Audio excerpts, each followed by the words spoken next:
In this episode of Empowered Educator, I'm deep diving into the steps to becoming a curriculum director. From the essential certifications required to the intricate process of curriculum development, I'll guide you through each stage. You will learn how to leverage teaching experience, acquire the necessary skills and certifications, and align the curricula with the educational standards. Tune in and take your first step toward a rewarding journey in curriculum leadership.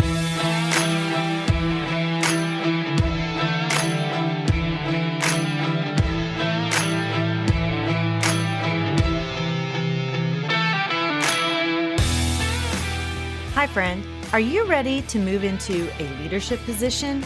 Do you have interests and ambitions that you want to pursue, but feel like you don't know how to take that next step? Maybe you want to start your own coaching or consulting agency. I'm Mel, and I help educators define their career path through correct mindset, knowing your options, and getting prepared for your career transition. I will show you how to level up your leadership skills, share your expertise in a new way, create impact on a larger scale, and put your leadership in motion. As an educator for over 20 years, I started to feel underused and like I had more to give. I knew when the time had come for me to leave the classroom and affect change on a larger level.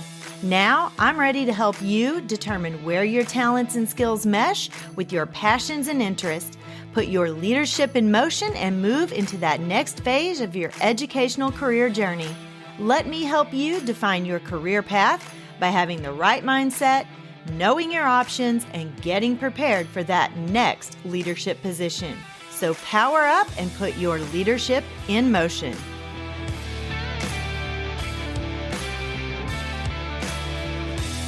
Hello. Welcome to the show, my friends. Happy Friday. I am so excited to be back here with part 2 of my talk on how to become a curriculum director. In my job as a dean of instruction, of course, I wasn't the curriculum director, but I was the director of our building, basically. So anything curriculum and instruction kind of fell under my wheelhouse. So I learned a whole lot as a dean of instruction. I actually learned more during those 2 years about how things work and like backward design and really making sure there's alignment between your standards and your curriculum. And I learned a lot of stuff the last 2 years. And it is all valuable information that I could take with me if I wanted to ever move back into being a curriculum director or something like that. I told you all about what a curriculum director does last week. Well, this week, I would like to talk to you about how you become a curriculum director. Becoming a curriculum director typically involves a combination of education, experience, and some skills. Curriculum directors are responsible for designing, implementing, and evaluating educational programs and the curricula within the schools or the educational institution. So you really have to know your stuff, and that takes a little bit of time. So here's a general roadmap to help you become a curriculum director. Number 1, get some prior teaching experience. And of course, you're going to have to. But it is highly valuable for you to understand the practical aspects of curriculum development and implementation before you try to be someone who is over the entire aspect of curriculum development and implementation. You're learning those skills in your classroom already, but you need to think large scale. So participate on the curriculum committee with your school or your district. They work together in reviewing, revising, and then creating new curricula for the buildings or the district. And when you participate on the curriculum team, you really gain a lot of experience by contributing, learning, and collaborating with your colleagues. It helps give you a better understanding or a better perspective of the challenges, helps you learn those state standards. And there's probably going to be some curriculum mapping to help you understand the different subjects and grade levels and how it aligns with those standards and across those grade levels. So you have that horizontal and vertical alignment, and you get experience with that curriculum review and feedback. When you're really immersed or engaged in the process of reviewing that existing curriculum, it helps really provide you with a lot of information on the breakdown, how it looks, how it's supposed to be delivered. and you get a really good understanding of all of those curriculum components. And you need to develop some really relevant skills if you're going to be a curriculum director. You need to understand that curriculum design. You need to really think about your communication and your leadership skills. You really have to have strong leadership skills and be able to communicate because you're going to be in front of people a lot. You're going to be presenting some professional development. So you need to know how to do that and how to connect with people and how to really connect what you're saying in a way that they can understand it. You are definitely going to need to know some data analysis. So you really need to be brushing up on your skills on how to collect the right kind of data, how to analyze the right kind of data, and how to use that data. And then instructional technology is really something that you don't always think about for curriculum directors. But we have a lot of online programs that are part of the curriculum. So there is maybe the physical component, but then there's that online component as well. And you need to really know how to navigate the online components as well as the written components. And one way you can do this is, number 2, through professional development. It is really a good idea to attend some workshops, some seminars, some conferences that are focused on curriculum development. You can find a lot of free things online and just attend those, or maybe watch your webinar during a prep time or during your lunch if you have that option. And sometimes you can, if you sign up, if you can't make it at that moment, they will send you a recording of it. And so you can watch it at your own time. And so sign up for things and see what happens. But that will give you some exposure to all those latest trends, the methodologies, and the tools that you need. And then you need to lead some professional learning, offer some workshops and training sessions over the things that you learned in your own workshops and training sessions. Offer those to your fellow educators on the curriculum and those curriculum-related topics. And this not only showcases your expertise, but it also helps solidify your understanding of those key concepts. When I was a principal, I was all for PD, but you needed to come back prepared to teach some other people what you had learned, because I wanted my building's monies to be worth all of the learning that it was being used for.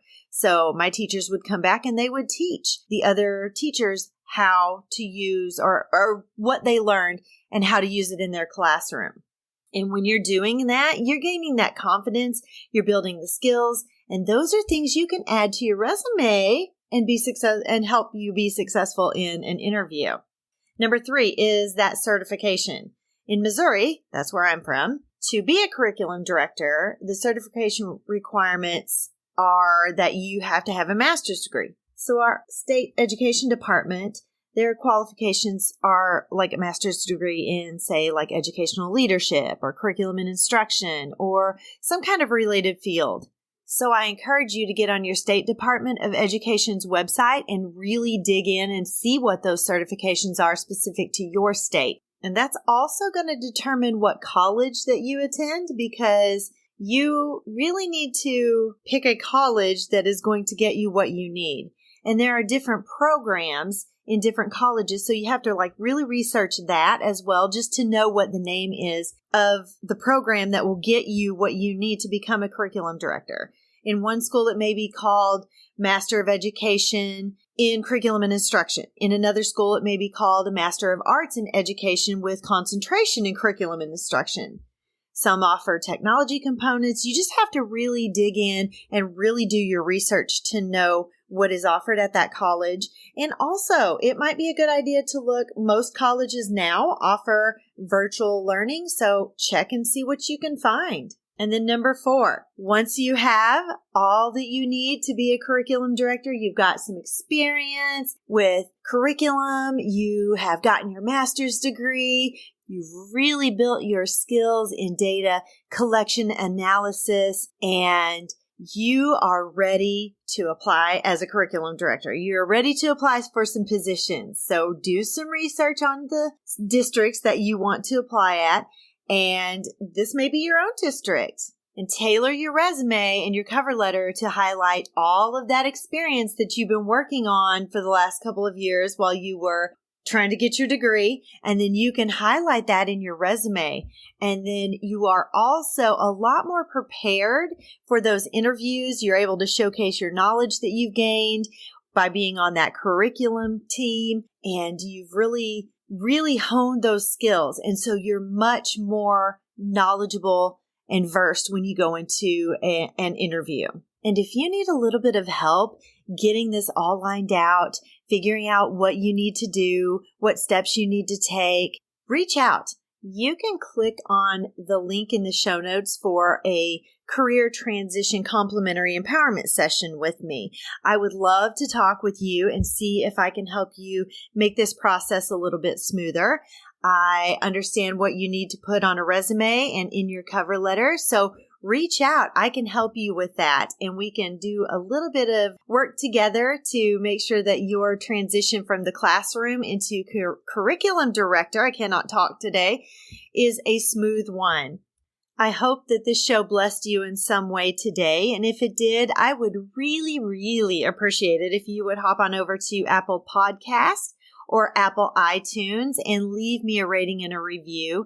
That way I know you're listening to the show, and it helps get me bumped up there so other people can find me. So I would really appreciate it if you could do that for me.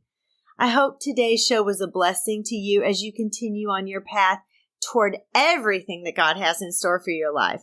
May the Lord bless and keep you. May His face shine upon you and be gracious to you. May the Lord lift you up and give you peace. Bye-bye.